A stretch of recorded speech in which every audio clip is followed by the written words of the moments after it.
We have a full moon in Scorpio, May 1st, 1:22 p.m. Eastern to be exact. And I'm not going to ease you into this. That's not what Scorpio does. So I'm not going to do that either. This is an assessment. And I say we'll do this approximately 20-something minutes. We're going in, we're looking at what's up, and you're going to walk away with something real to work with. Let's go. Every full moon is a polarity. The sun is always in the opposite sign, and that opposition is the whole teaching. You can't look at the moon without looking at what's pulling against it. So right now we have the moon in Scorpio, opposing the sun in Taurus. This is the Taurus-Scorpio axis. And if you know anything about fixed signs, you already know this isn't a gentle conversation. Not at all. Fixed signs don't bend easily. They hold, they grip, they resist. Taurus says, I have. That's their affirmation. I have security, comfort, what's mine, the physical, the tangible, the known. Taurus does not want to be blindsided by unexpected news, events, happenings, last minute stuff. They don't play that. Taurus wants to enjoy what it has built and stay there. Whereas Scorpio says, I create, I desire the depth, the underbelly, what's hidden, what's buried, or suppressed or kept in the dark, including from yourself. Scorpio wants to go beneath the surface and find the truth, even when the truth is uncomfortable. These two are in direct tension right now, and the tension is the point. Here's the first question I want you to sit with. I'm going to be asking you a lot of questions. What has been trying to surface that you keep pushing back down?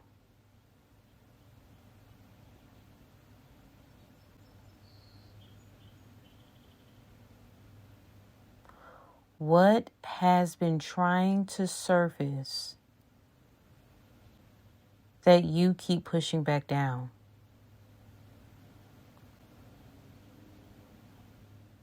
Not what someone else is hiding from you. What are you hiding? Possibly even from yourself. Scorpio rules the subconscious, the unconscious programming, the desire that you haven't fully named out loud, because naming it would mean you'd have to deal with it. The pattern you know is there but haven't wanted to look at it directly. The full moon is a spotlight. And you know, a spotlight is very bright. So it's not talking about a candle, a night light, a soft light, none of that. We're talking about a spotlight.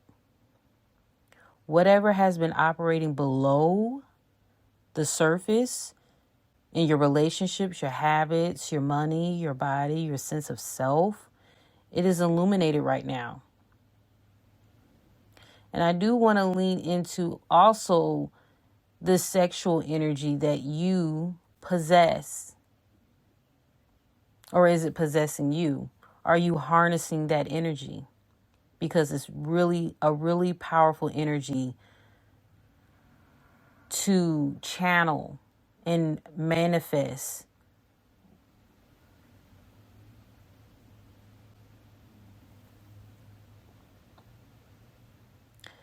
That's the function of a full moon. It doesn't create the issue. You know, a lot of times people want to blame the current energies at play, although they do have their influence. But really, it's illuminating, it's shedding light on what's really going on. It reveals what was already there. So, what's coming up for you? Sit with that before you react to it. And I would actually encourage you to have a notebook, that journal, write it. There's power in writing. But if it's at ease for you to just grab your phone, to use your notes within your phone, record yourself, whether it's video, audio, voice memo.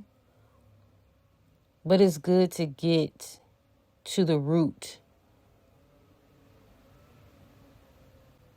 of what you've been dealing with or not dealing with. Taurus season is where we live right now. And Taurus is the sign of the body, of routine, of what you repeatedly do and consume and indulge in. So let's talk about your habits.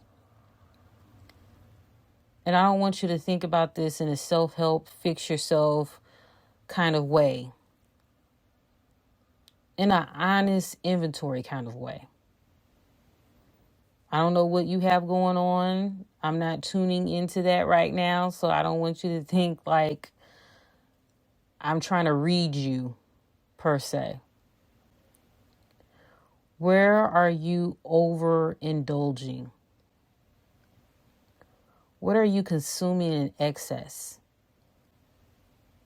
And that's food, stimulation, comfort, distraction, other people's energy, because it's easier than sitting with what's actually going on with you. Taurus shadow is over consumption, even hoarding. When you can't sit with a feeling, you feel the space. So what are you filling the space with? Where are you undernourishing? The opposite end. Where have you been depriving yourself, running on empty and calling it discipline? Not sleeping enough, not resting, not eating enough, or not eating the things that actually nourish you, feed you, not taking up the space your body needs, shrinking yourself quite literally, underservicing yourself in an area of your life where you've convinced yourself you don't need much.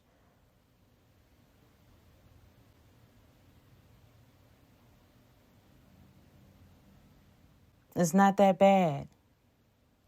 I don't ask for much. I'm low maintenance. And then the hardest question in the middle. Is what you're doing actually enough? Not more than enough, not less than enough.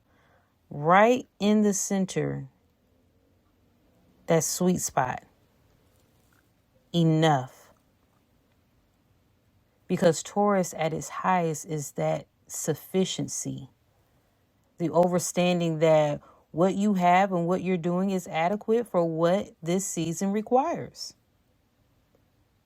Take a real look at your routines. Really evaluate what's sustainable, what is actually working.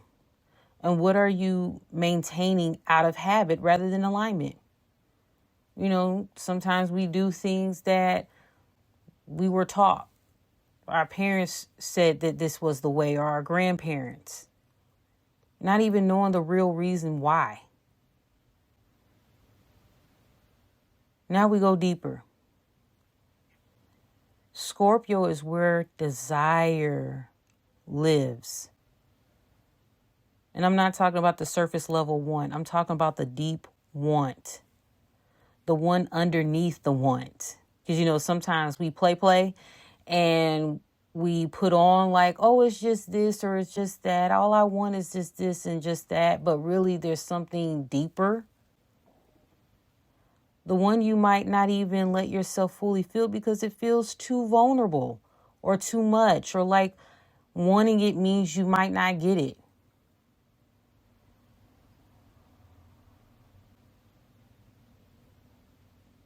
We fear the rejection. We fear the word no or not right now.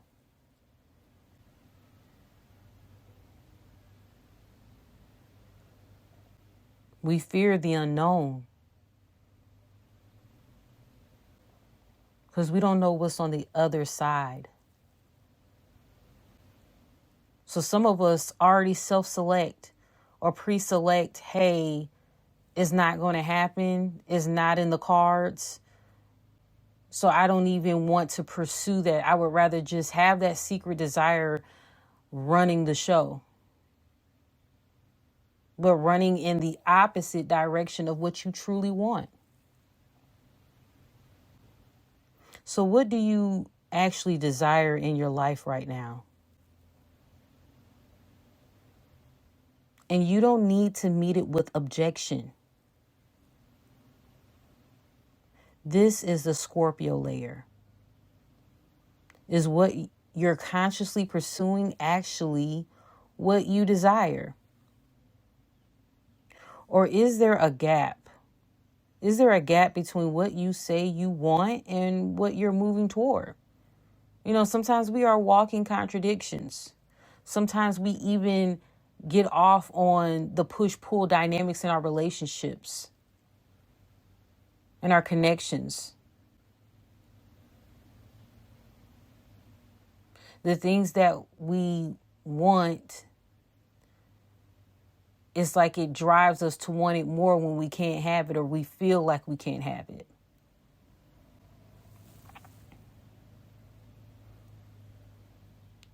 Because here's the thing about subconscious programming.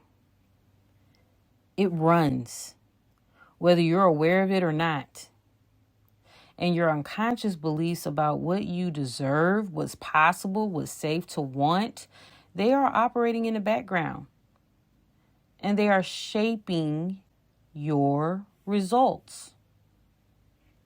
Scorpio Full Moon puts all of that on the table, on display.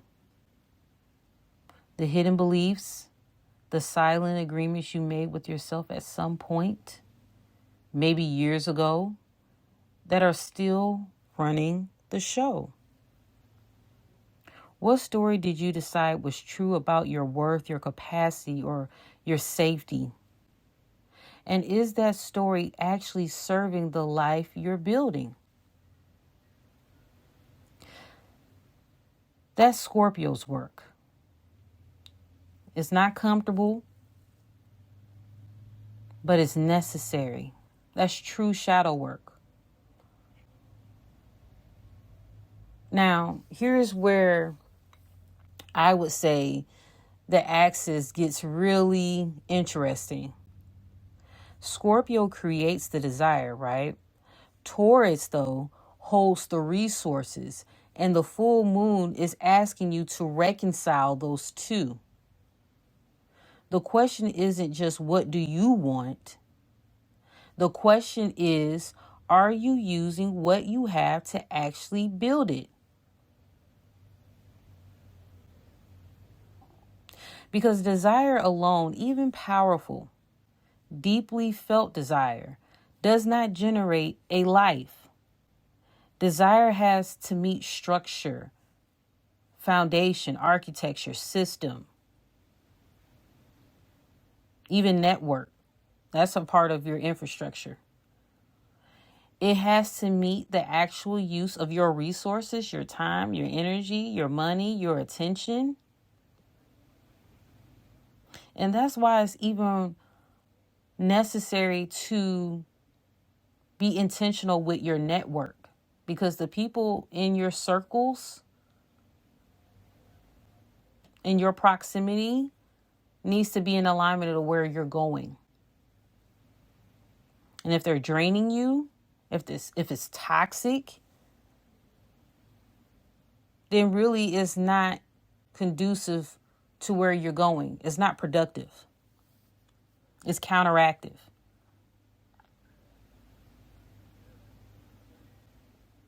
Are your desires aligned with are your resources aligned with your desires? Are your resources aligned with your desires? Are you investing your resources in maintaining a version of your life that you've already outgrown? Taurus is stubborn. It holds on. And sometimes what it's holding on to is a comfort zone that has become a ceiling. Now, in the previous episode, we discussed the glass ceiling effect, and I want you to check that out whenever you get a chance. And it addresses issues as such that we are discussing right now. What systems, beliefs, or structures in your life need to be restructured? Heck, the ones that actually need to be torn down. Not because they were wrong when you put them in place initially. They did serve a purpose, which was why it was created in the first place. But because you have grown past them, you have outgrown them, and they are no longer moving you forward. So you have to even evaluate that. What served you probably 5-10 years ago no longer needs to be in your existence. Thank those people. Thank those situations. Thank even those triggers that came up and you learned how you were attracting emotionally unavailable people. Even the things that you learned about yourself that you may reject, they actually helped you to a degree to protect you. It was some form of safety, some form to help you through a point in your life. But now there's a window of opportunity to say, okay, this no longer served me. That helped me to an extent, even when it didn't feel like help, even when it seemed like it was counterproductive or out of alignment. But now I see. So since I see now and I know better now, I'm pivoting. So what systems, again, I'm asking this, what systems, beliefs, or structures in your life need to be restructured? Now, the inverse. What resources do you have right now that you are underutilizing? Some of us, we hoard information. We have all of these tabs open with our internet, on our phone, on our laptops.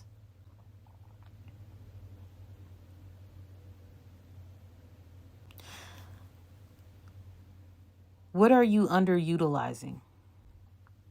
Because Taurus doesn't always need more. Sometimes it needs to use what it already has more intentionally. Taurus and Scorpio both have a relationship to resources. And I would say Taurus is more so personal, and Scorpio's is shared. So what I mean by this, Scorpio rules what is jointly held, what's pooled. And if you know, like I know, if you observe a Scorpio's energy when it's in its shadow, that energy can permeate through, it seeps through to other dynamics, and it can become toxic. Whereas if it's positively influenced, if it's from a higher dynamic, it will inspire others. Where others are transformed and they go through their rebirth. Scorpio was traditionally co-ruled by Mars before Pluto's discovery. And that tower energy, that sudden collapse, that pattern breaking without warning, that's very Scorpio.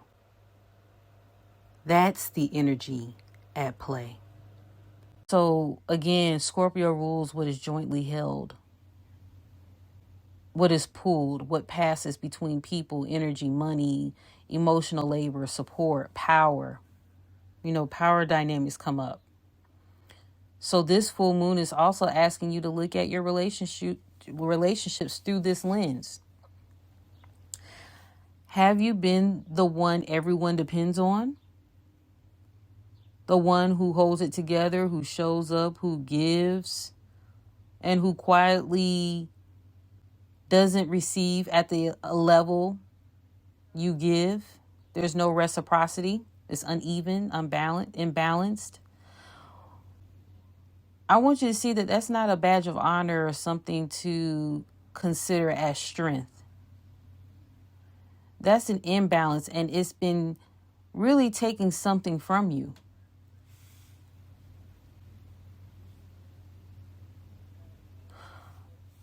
Have you been the one leaning too heavily on others? Outsourcing your stability to someone else's energy, their presence, their validation, their resources even, in a way that is keeping you from developing your own foundation. Codependency doesn't always look dramatic. Sometimes it looks like needing someone's approval before you make a move. Sometimes it looks like pouring into others so you don't have to pour into yourself. It can even look like staying in a dynamic that doesn't serve you because the familiarity feels safer than the unknown. The Scorpio-Taurus axis is the axis of values and shared resources. What do you value? What are you actually investing in? And is that mutual? Or is it consistently one directional? Where does the energy flow? And is it flowing both ways?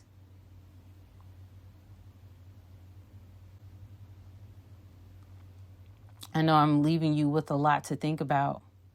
You may have to replay this a few times. A full moon in Scorpio always asks about sacrifice. And I don't want you to think of it as in like a martyrdom sense.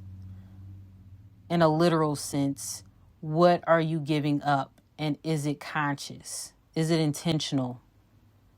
Sometimes we sacrifice those things that genuinely need to be released. And that's actually the alignment. But sometimes we sacrifice things we actually need.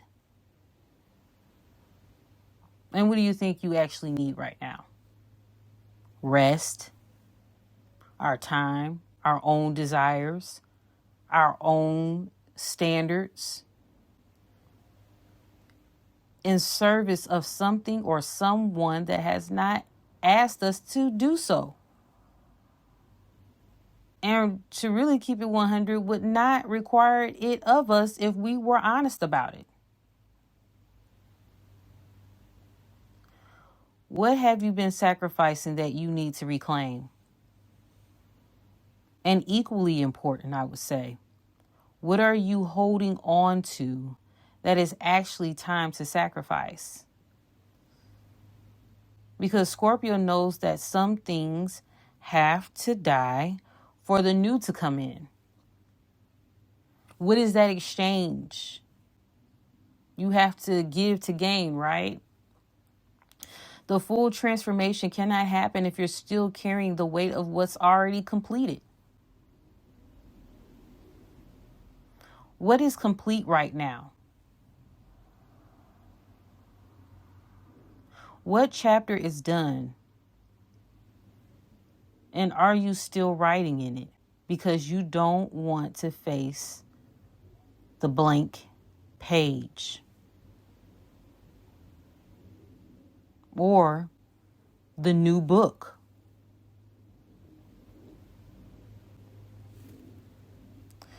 This full moon is not asking you to figure out everything in one night.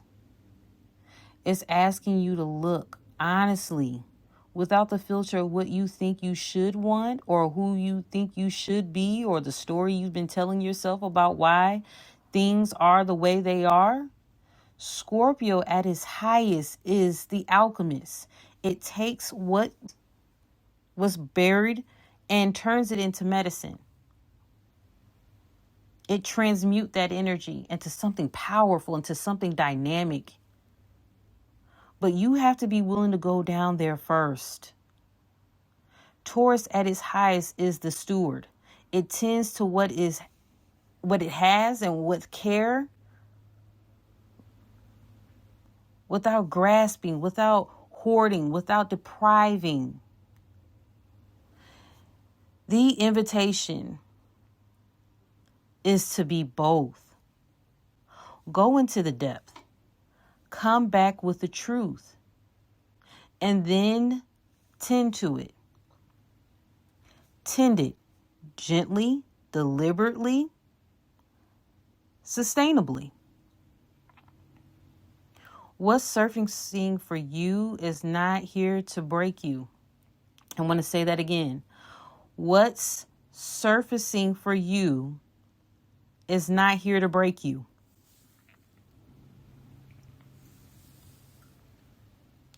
It's here because you are ready for it. So stay grounded, filter your water, go outside, and move from the inside out. Be well.